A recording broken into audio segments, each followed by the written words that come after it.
News, सच जरूरी है। नमस्कार दर्शकों, मैं शिवा शेख और आप देख रहे हैं एमएनएस न्यूज। ब्रेक के बाद एक बार फिर स्वागत है आपका देश प्रदेश की खबरों में। आइए एक नजर डालते हैं हेडलाइंस की ओर। दयालपुर में नाबालिग से बलात्कार और हत्या का मामला। भारत का नक्शा बदल देंगे नए हाईवे, बोले नितिन गडकरी। राज्य दर्जा वापस पाने के लिए संसद और सुप्रीम कोर्ट में लड़ाई जारी। आइए देखते हैं खबरें विस्तार से। दयालपुर में नाबालिग से बलात्कार और हत्या का मामला। दिल्ली में दयालपुर इलाके में हुई नाबालिग लड़की से साथ बलात्कार और हत्या के दर्दनाक मामले ने पूरे इलाके को झंझोर कर रख दिया है। आम आदमी पार्टी दिल्ली अध्यक्ष सौरभ भारद्वाज आज पीड़ित परिवार से मिलने पहुंचे। मुलाकात के बाद उन्होंने कहा, इलाके के बच्चे डरे हुए हैं, स्कूल नहीं जाना चाहते।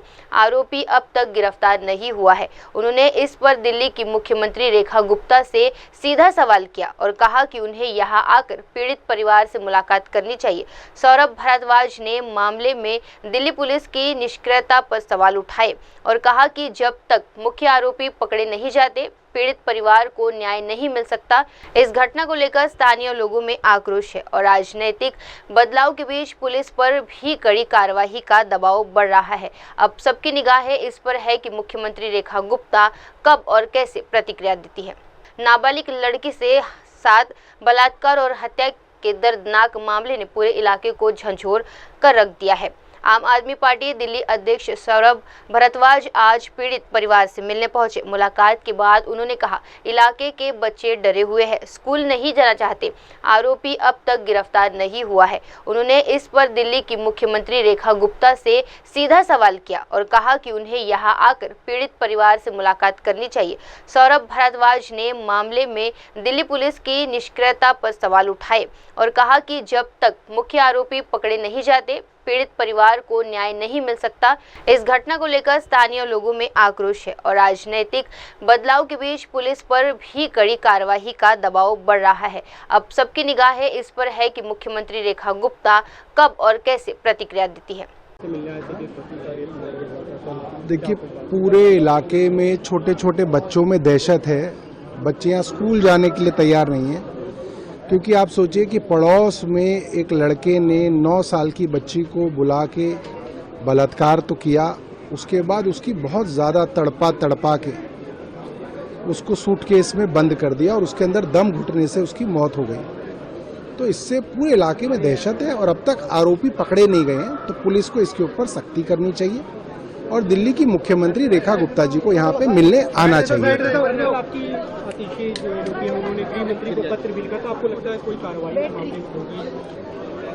देखिए, अभी तक पिछले कुछ महीनों में लगातार इस तरीके की घटनाएं बढ़ती जा रही हैं। रोज इस तरीके की रेप की, मर्डर की घटनाएं हो रही हैं।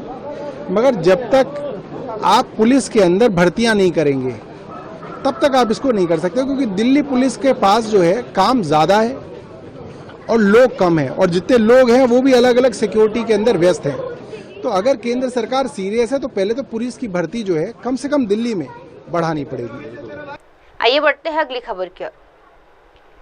भारत का नक्शा बदल देंगे नए हाईवे, बोले नितिन गडकरी। देश के बुनियादी ढांचे में क्रांतिकारी बदलाव की बात करते हुए केंद्रीय मंत्री नितिन गडकरी ने सोमवार को राजधानी दिल्ली में बड़ा ऐलान किया। उन्होंने कहा कि केंद्र सरकार सड़क निर्माण के क्षेत्र में ऐसा नेटवर्क तैयार कर रही है जिससे देश भर में यात्रा का अनुभव पूरी तरह बदल जाएगा।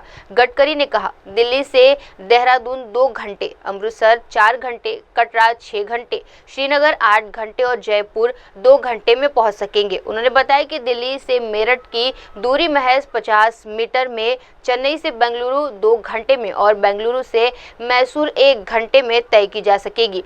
गडकरी ने जानकारी दी कि देश भर में 25 नए ग्रीन एक्सप्रेसवे पर काम चल रहा है, जो न केवल सफर को तेज बनाएंगे बल्कि पर्यावरण के अनुकूल भी होंगे। उन्होंने ये भी जोड़ा कि उत्तराखंड में केदारनाथ और हेमकुंड के लिए रोपवे परियोजनाएं भी शुरू हो चुकी है। गडकरी का दावा है कि ये कदम ट्रैफिक जाम, प्रदूषण और समय की बर्बादी को खत्म करने में निर्णायक भूमिका निभाएंगे। दिल्ली की बात करते हुए उन्होंने कहा कि राजधानी को जाम और प्रदूषण से मुक्त दिलाने के लिए 1.5 लाख करोड़ रुपए की सड़क परियोजनाएं चलाई जा रही है।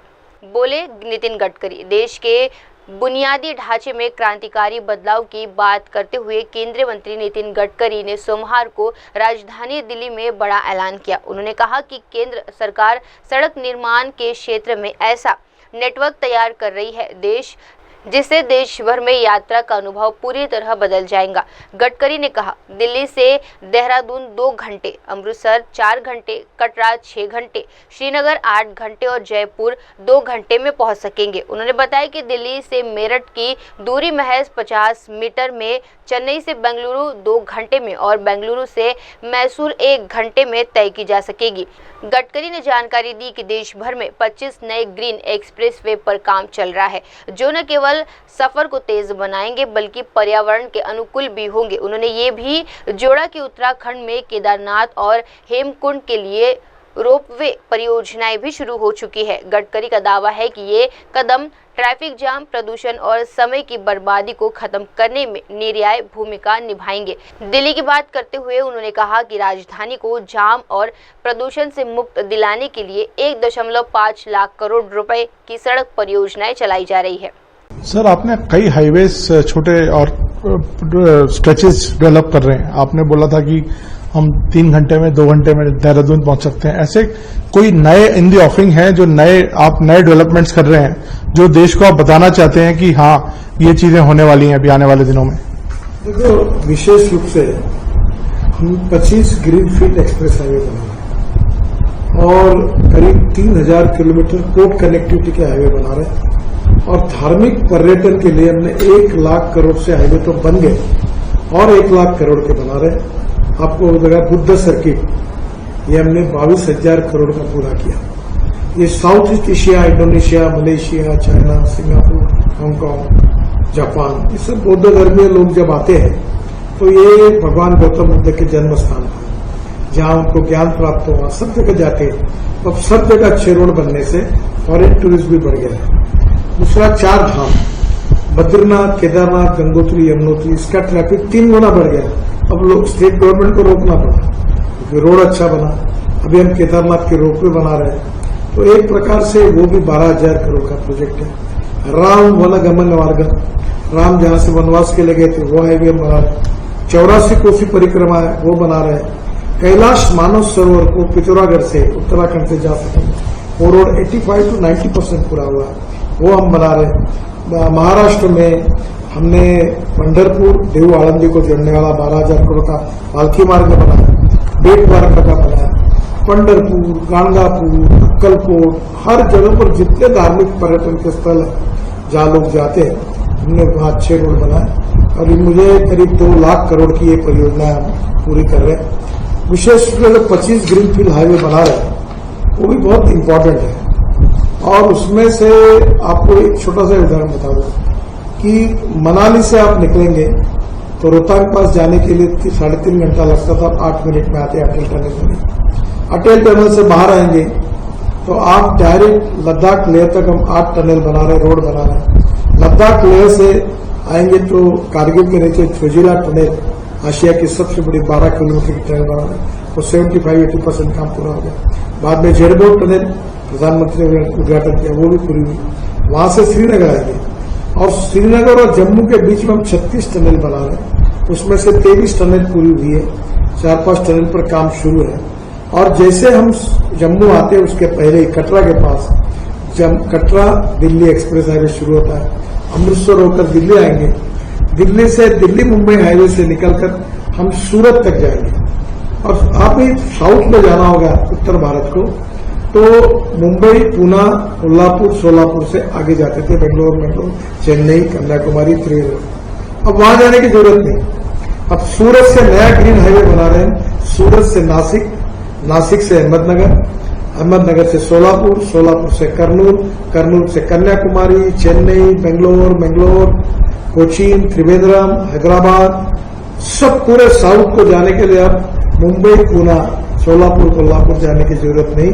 240 किलोमीटर दिल्ली से चेन्नई अंतर कम हुआ। अगर हमको बचपन में हम सोचते थे कश्मीर से कन्याकुमारी तक, ये सपना इसमें पूरा हुआ है। अभी आपको दिल्ली में तो हम लोग इतने हाईवे बना रहे हैं कि दिल्ली से देहरादून अब 4-6 महीने में शुरू होगा, 2 घंटे में।